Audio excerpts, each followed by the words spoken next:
নমস্কার, news 18 Bangla news room live নিয়ে আপনাদের সঙ্গে রয়েছে আমি তমশ্রী। শুরুতে যে খবরের দিকে নজর রাখবো, সেমিনার হল। আর এই সেমিনার হলের একাধিক ছবিতে প্রশ্ন উঠছে, অকুস্থলে কি বহিরাগতরা। দেখুন, এই লাল জামা পরা যাকে দেখা যাচ্ছে, ইনি আসলে কে, এই প্রশ্নটা উঠছে। তবে গতকাল ডিসি সেন্ট্রাল ইন্দিরা মুখোপাধ্যায় সাংবাদিক সম্মেলন করে জানিয়ে দিয়েছিলেন যে আরজি করে সেমিনার হলের ভিতরে কোনো বহিরাগত ছিল না, যারা ছিলেন তারা তদন্তকারীরা ছিলেন। কি বলেছিলেন গতকাল ইন্দিরা মুখোপাধ্যায়, প্রথমে শোনাবো। এই প্রশ্নটা করা হয়েছে যে এত লোক কি করে ওই কর্ডন অফ এরিয়ার ভেতরে ছিল। আপনারা হয়তো বুঝতে পারছেন যে এখানে কর্ডন করা আছে, এর পেছনেই কিন্তু বডি আছে। প্রথমে যিনি আছেন এই যে ব্লু চেক শার্টে, ইনি আমাদের ওসি হোমিসাইড। তারপরে কিন্তু আমাদের ডিডি সেকশনের ভিডিওগ্রাফার আছেন, তারপরে ললিত সিপি স্যার আছেন, তারপরে কিন্তু এফএসএল এর যারা থাকেন তারা আছেন। ইনি একদম কর্ডনের সামনে অ্যাডিশনাল সিপি 1 স্যার আছেন, আমাদের ওসি উইমেন গ্রিভান্স সেল উনি এখানে আছেন, তালা থানার যিনি লেডি অফিসার উনি আছেন, তারপরে কিন্তু এফএসএল এর স্টাফ আছে। এখানে এটা আরেকটা ভিউ আর কি, আপনারা দেখতে পাচ্ছেন গলায় স্টেথোস্কোপ আছে। ইনি হচ্ছেন কি আমাদের উইটনেস ডক্টর, যিনি ইনকোয়েস্টের পরে এখান থেকে বেরিয়ে যাচ্ছেন।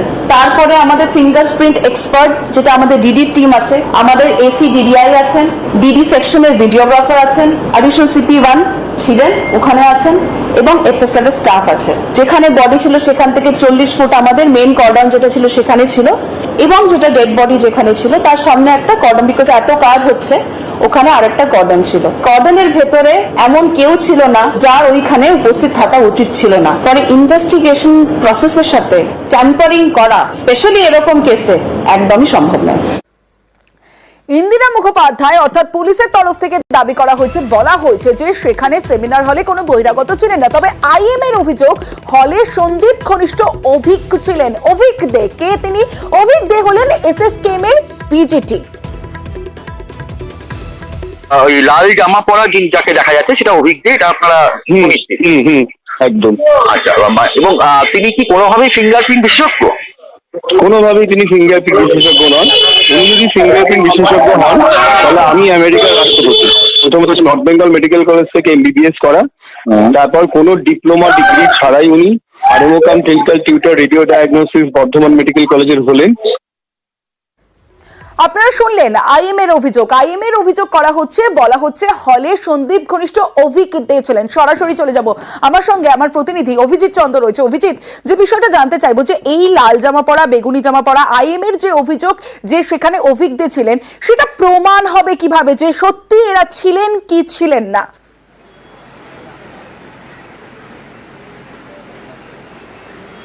তমশ্রী, অবশ্যই সেটা সিবিআই যদি জেরা করে এর প্রত্যেককে, তবে অবশ্যই সেটা প্রমাণ হবে।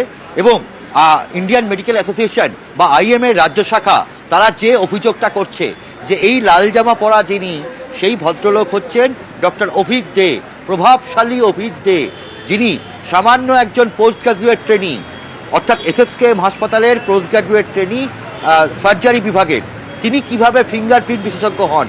আইএম এর রাজ্য শাখা তারা পরিষ্কার বিবৃতি দিচ্ছেন যে কোনো মতেই এই অভিক দে তিনি ফিঙ্গারপ্রিন্ট বিশেষজ্ঞ নন।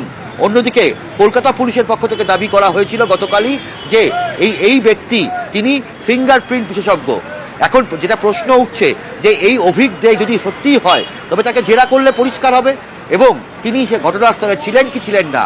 আর যদি থেকে থাকেন তাহলে তার আরজি কর হাসপাতালের সঙ্গে কোনো সম্পর্ক নেই, এটা বলা হচ্ছে। আরজি কর হাসপাতালের সঙ্গে তার কোনো দিনও কোনো রকম সম্পর্ক ছিল না। এই অভিক দে উত্তরবঙ্গ মেডিকেল কলেজ থেকে এমবিবিএস পাস করে তিনি বর্ধমান মেডিকেল কলেজে কিভাবে আরএমও হন, রেসিডেন্ট মেডিকেল অফিসার কি করে হন, এবং একই সঙ্গে তার পোস্ট গ্রাজুয়েট ট্রেনিতে চান্স পাওয়া এসএসকেএম বা পিজি হাসপাতালে, সেখানেও দুর্নীতির কথা বলেছে ইন্ডিয়ান মেডিকেল অ্যাসোসিয়েশনের রাজ্য শাখা। এবং একই সঙ্গে গোটা রাজ্য জুড়ে যে এই ভর্তি নিয়ে, রেজাল্ট নিয়ে, পাস করানো নিয়ে, কোন ডাক্তার কোথায় যাবে, এই গোটা জিনিসটা নিয়ে যে সিন্ডিকেট চলে, সেই সিন্ডিকেটের এক অন্যতম বড় চাই হচ্ছে এই ডক্টর অভিক দে, এমন অভিযোগও করা হয়েছে আইএম এর তরফ থেকে। ফলে বলাই যেতে পারছে যে এই প্রভাবশালী অভিক দে সহ আরো বেশ কয়েকজন বহিরাগত ওখানে ছিলেন। এটা ইন্ডিয়ান মেডিকেল অ্যাসোসিয়েশন তারা তাদের কথায় পরিষ্কার বলে দিচ্ছে। তমশ্রী, বেশ অভিজিৎ। যেমনটা আমাদের প্রতিনিধি অভিজিৎ জানাচ্ছিল, এই অভিক দে বর্তমানে তিনি এসএসকেএম এর পিজিটি, কিন্তু বর্ধমান মেডিকেলেও ট্রেড কালচার এবং সেই ট্রেড কালচার ফেল করানো, হস্টেলে না থাকানোর এমনই নানা রকম হুমকি দিতেন অভিক দে। কারণ বর্ধমান মেডিকেলে আরএমও হিসেবে তিনি ছিলেন, সেখানে রেসিডেন্ট ডক্টর হিসেবে কাজ করেছেন এবং সেখানেও চিকিৎসক নেতা অভিক দের অনুগামী না হলেই হুমকি দেওয়ার অভিযোগ, হস্টেল ছাড়া করার হুমকি। জিবি মিটিং এ সরব জুনিয়র ডাক্তাররা অধ্যক্ষর কাছে ডেপুটেশন চিকিৎসকদের।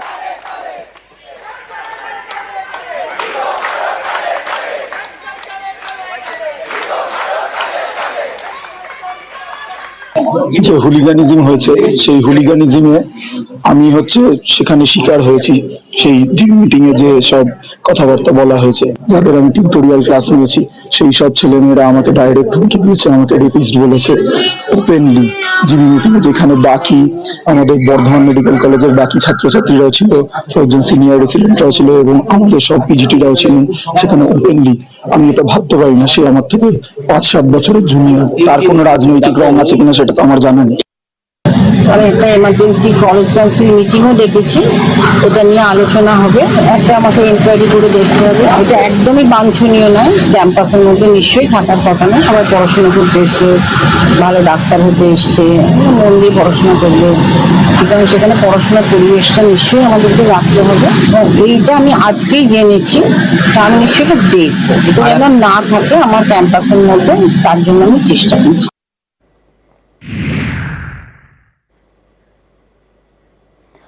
আরজি করের আবহ, আর এই আবহে বিস্ফোরক অডিও।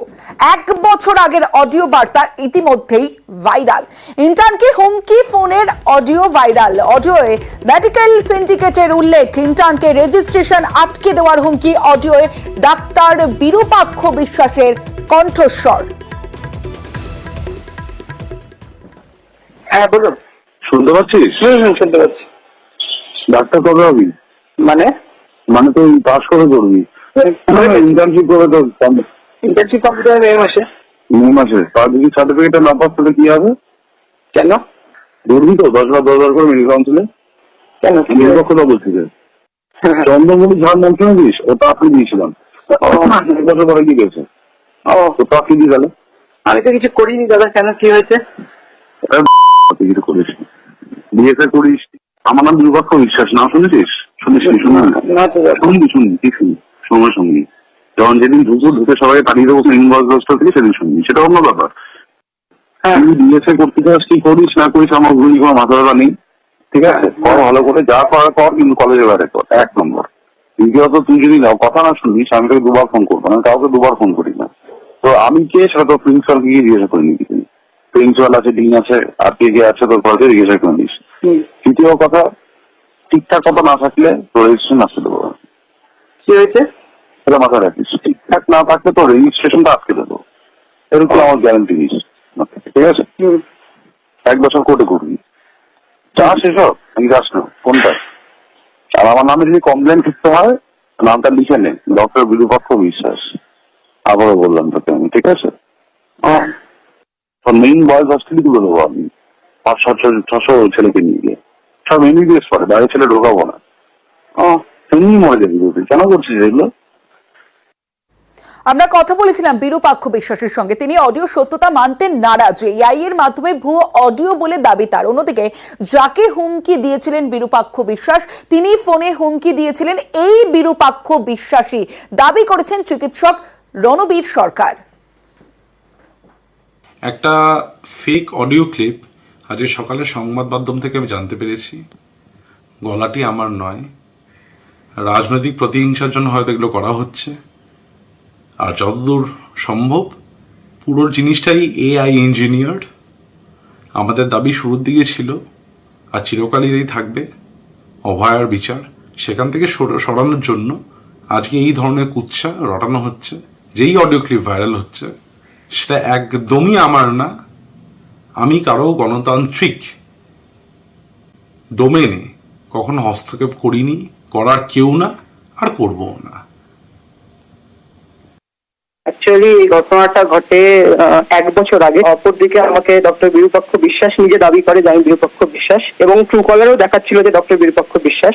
আমাকে ওরা বলে যে রেজিস্ট্রেশন আটকে দেবো, কলেজে যদি বেশি বাড়াবাড়ি করো তো রেজিস্ট্রেশন আটকে দেবো। তো সেরকম একটা হুমকি আমাকে দেয়। এটা অ্যাকচুয়ালি আমাদের সবার জন্য ছিল। কিছুদিন আগেই আমি একজন অনশনরত ছাত্র ছিলাম মেডিকেল কলেজে, ইউনিয়নের দাবিতে একটা আমাদের অনশন হয়েছিল, একটা আন্দোলন হয়েছিল। এই ফোনটা আসার কয়েকদিন আগে আমরা কলেজের দালাল চক্রের বিরুদ্ধে প্রিন্সিপাল এবং ডিনের কাছে দাবিগুলো জানিয়েছিলাম। দুই পক্ষের কথা যে ডিনকে প্রিন্সিপালকে বলেও কোনো লাভ নেই, এটা এখন সত্যি প্রমাণিত হয়েছে। ফোনটার পরে আমি একটু ট্রমাটাইজ হয়ে গেছিলাম। আমি বুঝতে পেরেছিলাম যে আমি কলেজের মধ্যে সুরক্ষিত না। প্রত্যেকটা গোষ্ঠী, তৃণমূলের যতগুলো গোষ্ঠী আছে প্রত্যেকের মধ্যেই এরকম ধরনের গুন্ডা আছে। তার বিরুদ্ধে আইনের আশ্রয় নেওয়ার লোকের অভাব নেই। আমাকে কিছু করতে হবে না।